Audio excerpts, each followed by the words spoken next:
Welcome to the Clemson Insider on the Beat segment. I am Will Vandervoort, and here to my left is former Clemson legend, I like to call her, even though she will not take advice on, not take that, but Clemson's three-point record holder for a game, twice, broke her own record. Kelly Gramlick. Kelly, thank you for being here. Kelly's also with The Roar, her and Quack, the Quack and Kelly show, which you can listen to on CCP from 12 to 3, and then also on the Tiger pregame show and the Clemson Sports Radio Network with the women's basketball color, and also you help with other things too. So, a variety of other things. So Kelly's popular. That's basically what this comes down to. So thank you for being here, though, Kelly. It's great to have you. When people talk about Clemson sports, you know about as good as anybody, and so definitely glad that you come and join us today for that. Well, I'm glad to be here, Willie B. Thanks for having me. So we'll get started. First of all, today is always a weird day, and it started last year with Kelly Bryant when the new transfer rules went into place.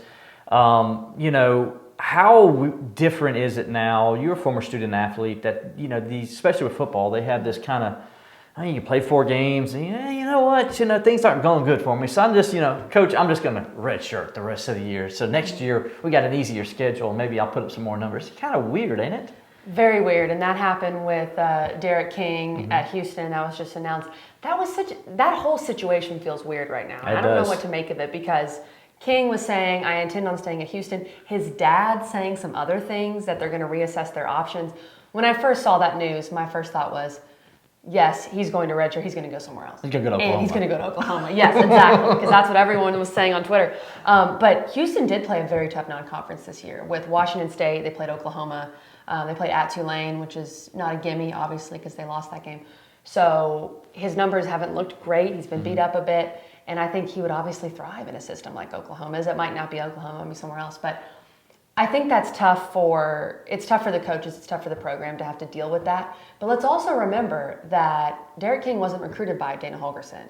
He's a major white recruit. So he didn't foresee that coming either. So I can kind of see his side where he's like, this isn't what I signed up for. Right. But now Dana Holgorsen has to reevaluate his whole plan, his whole scheme, and his job's on the line. The redshirt rule, I think, has good intentions to say 4 games. All right, if you want to get some experience and then sit and get that year back, that's the way Dabo Swinney uses it. But like anything, right, we have people that find the loophole and use it for a different way than maybe it was intended. And it's changed the game. It's sort of like free agency in the NFL. And I know some people are in favor of it, but the part I don't like is the mid-season change. Because in the NFL, other than a trade that happens, which is not very common in the NFL during the regular season, but other than a trade, that's really the only thing that's kind of like this. Because in the NFL, free agency is after the season, not during the season when you count on these guys. Clemson was counting on Kelly Bryant to be the backup last year after Trevor got the job, and it almost came to burn them in the very next week against Syracuse. We all remember. So in a way, it's weird because to me, I'm all about team. You guys know that I'm a team guy, and I don't like change for anything, as y'all know. And for me, it's like this hurts the team. And football is the ultimate team sport, and it's like now it's becoming like it's not more about me. And this, I don't like this part of the rule. I think it needs to be reevaluated. Yeah, and people are using it to benefit themselves, to kind of make it all about me. I will bring the student-athlete perspective in that, Dana Holgorsen has been coaching for years, and he gets many chances at this. Now, I'm not saying that this year won't hurt him at Houston. I'm sure it will. But Derek King and other student-athletes, they get 1 college experience. 1. That's it. So if he thinks that, hey, going somewhere else could benefit me, I understand where he's coming from. The part I don't like is leaving during the middle of the season. That's a whole different ballgame for me. That's a whole different situation. If you want to leave your team, then you need to leave when the season is over or before the season, so that your coaches and, more importantly, your teammates can prepare for that and be ready. But I do understand, to a certain extent, I do want to say that with a student athlete, you get 1 experience. And so it's on you to make the most of it, and I understand that. But you have to make decisions for yourself while still considering the betterment of the team, and not just the coaches, but it's your teammates. It's the people around you that you're now setting up for failure because you're leaving mid-season. Exactly, and that I feel the exact same way. That's the way I look at it too. It's do it beginning of the season, I'm fine. Do it at the end of the season, I'm fine. And I'm with you. They should be able to do what they want to, because coaches can do what they want to, but not during the season. coaches don't leave the team in the middle of the season. If they do, it's not because they want to. Right. It's because they got fired. It's because they got fired. So, it's to me, and the thing I liked what Dabo said today, and he also said it in a Sunday teleconference when I asked him the question, was Dabo says he doesn't concern himself with it. Mm-hmm. That, I got a team to worry about, and I'm going to worry about the team and the guys that are there, and not the guy that is there. And I like Dabo's approach to that. It's a little different than most coaches, I think. Well, and I think Dabo has the luxury of, and he's created this for himself with recruiting. Mm-hmm. But let's say, when you look at last year, Kelly Gramlick left. Well, he had Trevor Lawrence, a 5-star, maybe the greatest quarterback prospect we've ever seen, right there behind him. Dana Holgorsen, I don't know who Houston's QB2 is, but I'm sure it's not Trevor Lawrence. No. So that's kind of the issue for Dana Holgorsen, that he has to deal with that, and he's, that's a tough situation for him. But Dabo Swinney, if you set yourself up for success in that you have depth at every position, if it does happen, you have a plan B. You don't want it to happen, but at least you have some sort of plan in place. And let's talk about Dabo. And this week he's gonna, I'm sure most of you do out there, Clemson's going to go to Chapel Hill and play North Carolina this week. Yeah, I know, really. They're going to go to Chapel Hill this week and play the Tar Heels, and they're going to go up against Mack Brown, the guy you grew up loving when he was at Texas. Kelly's a big Texas girl. She grew up in Texas and hooked the horns, as you just saw. Dabo doing the hook on the horns today. Did you like that? Yeah, I did. And he talked about Austin, was talking about Mack Brown. Yeah. I love that press conference. It was entertaining. Yeah, it was. And but speaking of Mack Brown, in that relationship, but you did a good thing you put on Twitter on Tuesday, was the comparison of Mack Brown's first 8 years and Dabo Swinney's first 8 years at Clemson. I think it's really interesting when you look at, now I know Mack Brown, it's a whole different era now in North Carolina. Right. He's not at Texas. He doesn't have those players, those resources, all those things. But I feel like both Dabo and Mack Brown took over sleeping giants in a sense. And they got them to a certain level. When you look at specifically years 4, 5, and 6 for Mack Brown at Texas and years 4, 5, and 6 for Dabo Swinney at Clemson, they had the exact same records in all 3 of those years. Wow. Each of those coaches did. And they got to a point where in many ways they'd established sustained success, but they still had a hump to get over. And I think there's so many parallels. In the Big 12, Texas's hump to get over was Oklahoma, and they did that. For Clemson, it was Florida State. Once you conquered that, then you got to the broader picture. And, who was the Alabama of the early 2000s in college football? It was Southern Cal. It was Southern Cal. Mm-hmm. And Texas got over that hump by beating Southern Cal in 2005, and Clemson, of course, with Bama in 2016. And both of those national championships came in the 8th season for each coach. So it was Mack Brown's 8th season at Texas, full season. I'm not counting Dabo's interim year with these numbers. And then Dabo Swinney's 8th season at Clemson, they both won national titles. So I think the parallels are really interesting. And then, of course, we know the story when Dabo Swinney went out to Austin and Mack Brown was one of the only guys that called him back and said, hey, you can come out and shadow me. And Dabo really gives Mack Brown a lot of praise for that. I think it's a really cool story. And then on Monday in his press conference, Mack Brown says that we want to be more like Clemson. Yeah. I want to be more like Dabo. It's totally just went the other direction. I mean, that's crazy. And that tells you a lot about Mack Brown, that as great as he is, a Hall of Fame head coach, that he says, I want to be more like this younger guy. Yeah.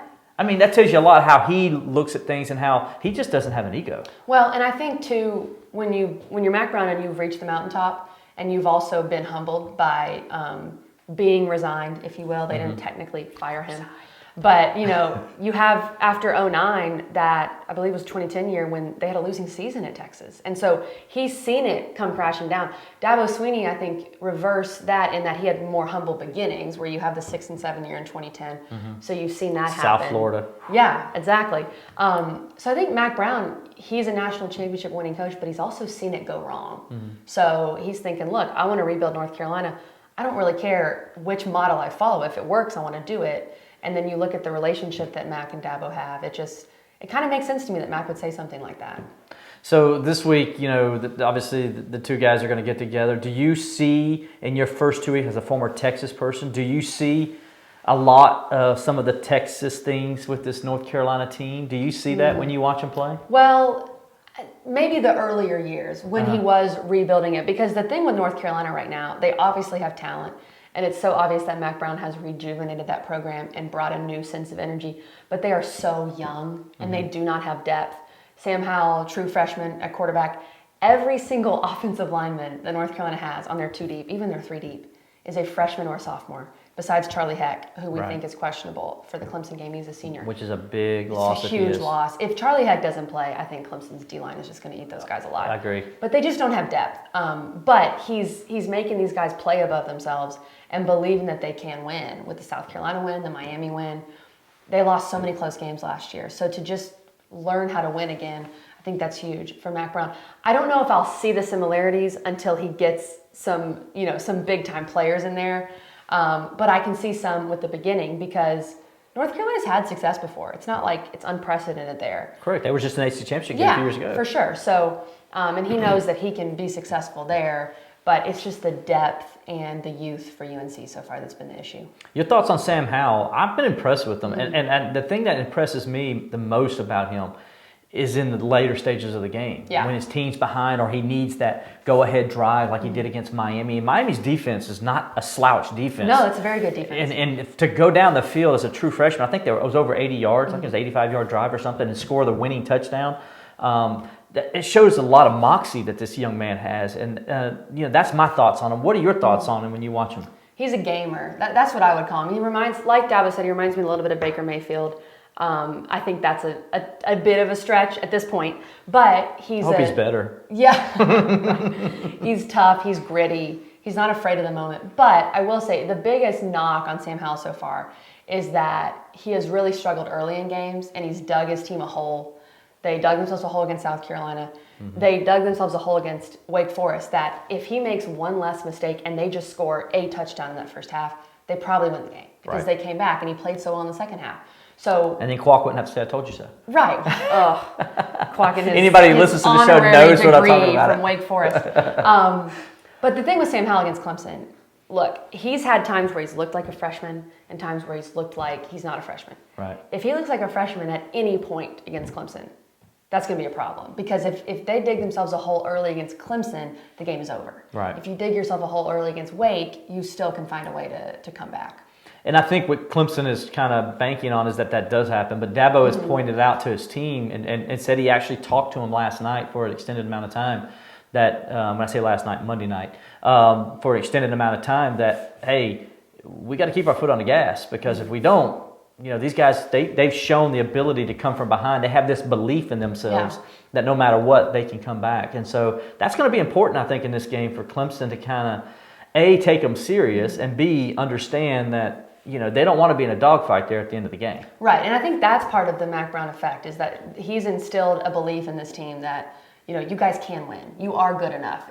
Sometimes when you're a student athlete and you go through a season like last year, it affects you in so many ways, but it affects you mentally the most because you think, okay, maybe I can't do this or we don't know how to win anymore. And it's obvious that Mack Brown has instilled a belief in these guys. So if they can hang around, then they're going to start thinking we can shock the world. And why shouldn't we? Mack Brown's our head coach. He's won national championships. So if they do hang around, it could get interesting. I just don't see them hanging around because I don't know if Sam Howell can play well enough in the first half. You're a stat person. Everybody knows that about you. Yeah, a little bit of a nerd. You are. Hey, you're speaking to a nerd. Yeah. So as a nerd, I'm going to throw a stat out for you. You've done something that Dabo Swinney and the Clemson basketball team has never done. That Dabo Swinney and the Clemson basketball team has never done? Yeah. I don't know the answer to this. You've won at Chapel Hill. Oh, that's a good one. Yeah, that's a good one. Yeah. Now, Dabo's only had one shot before now. Still, it counts. He's 0-1. Chances. we won there my freshman year. I want to say it was right after the turn of the new year. So it was January 2012. I remember basically everything from that game. Yeah. It was awesome. As you should, especially as a person. Now, she grew up a Texas football fan, but she's a huge Duke basketball fan. And so my mom went to Duke. Yeah, so going to North Carolina and winning for her is probably meant more than anybody else of that team, I think. Well, and also, like as a stats person and as a nerd, Carmichael is where Michael Jordan played. Right. So walking into Carmichael and taking all that in, that was really cool. Yeah. And then we won. It was close in the fourth, and we got a turnover at the end to win the game. And I think I came off the bench, but made a couple shots. You did. You made a couple big shots. You had a big shot there in the second half. And that was, speaking of confidence, especially for young players. I was a freshman. That was a big confidence boost for me, and that's something I'm sure a lot of these freshmen at UNC, when you can go in there and at least, we won that game, but hanging with a really good team, that could help boost North Carolina's confidence going forward for the rest of the year. Right. Now, last question, and I'll let you get out of here.